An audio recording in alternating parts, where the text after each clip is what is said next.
Set amongst the magnificent scenery of Strathcarron in Wester Ross, Attadale Gardens is a rich tapestry of colour. Joanna McPherson manages the family estate.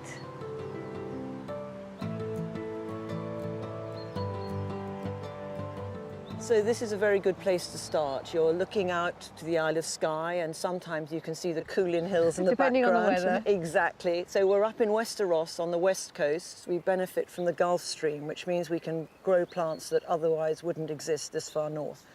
And as we look out here, you can see the hills surround us, and you've got Loch Carron in the background. It's a fantastic location, but can you give me a little bit of history of the garden? Yes, indeed. It was started by the banking family, the Schroders, and they were planting rhododendrons here over 100 years ago. And then really over the last 30 years, it's been my mother, Nikki McPherson, who was a painter by origin, an artist, and it's really her who's done the planting ever since and the planning of the garden. Her idea is that you should plant so that you can look through to the next place you're going to arrive in. Well, I'm drawn to go down there, so let's have a wee wander around the garden. Excellent idea.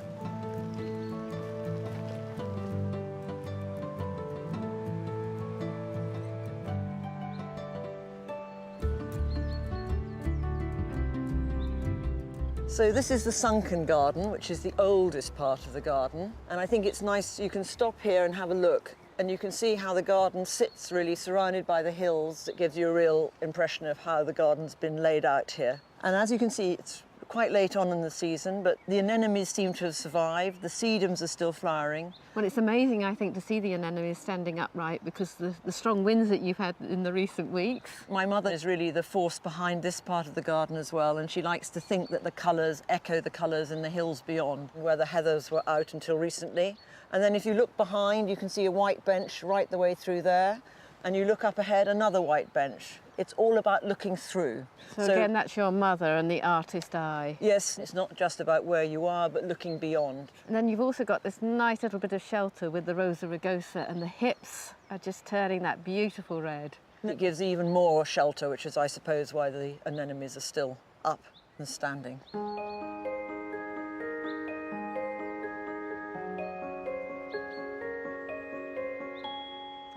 Well, Joanna, I'm in my element here as well with the tree ferns. They're beautiful, but do you have to protect them in the winter time? Well, there's quite a story with them. We certainly do have to look after them very well. The idea came from our former head gardener, Jeff Stevenson, but they have to have a lot of love.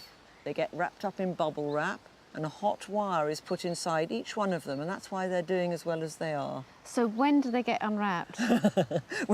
when we're sure there's not going to be a frost, really. So sort of February, March, April. And they are doing very well. They now, are. But when I was here roughly about 20 years ago, I mean, this fernery didn't exist. No, it's been a labour of love, and the geodesic dome appeared because my mother was left some tender ferns by a gentleman who died, so she needed a safe place to put them, and they built the geodesic dome to keep them safe.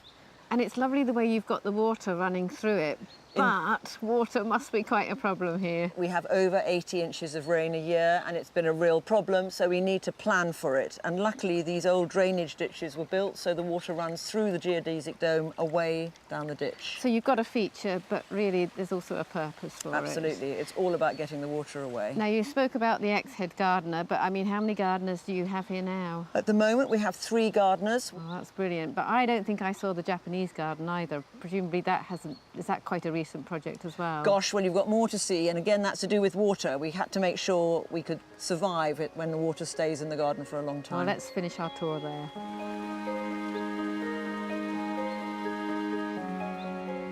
So this is the avenue to the Japanese garden, and these are Betula Armanii, Japanese birches. They're beautiful trees, and the bark in particular is really effective, isn't it? Yeah, it's beautiful.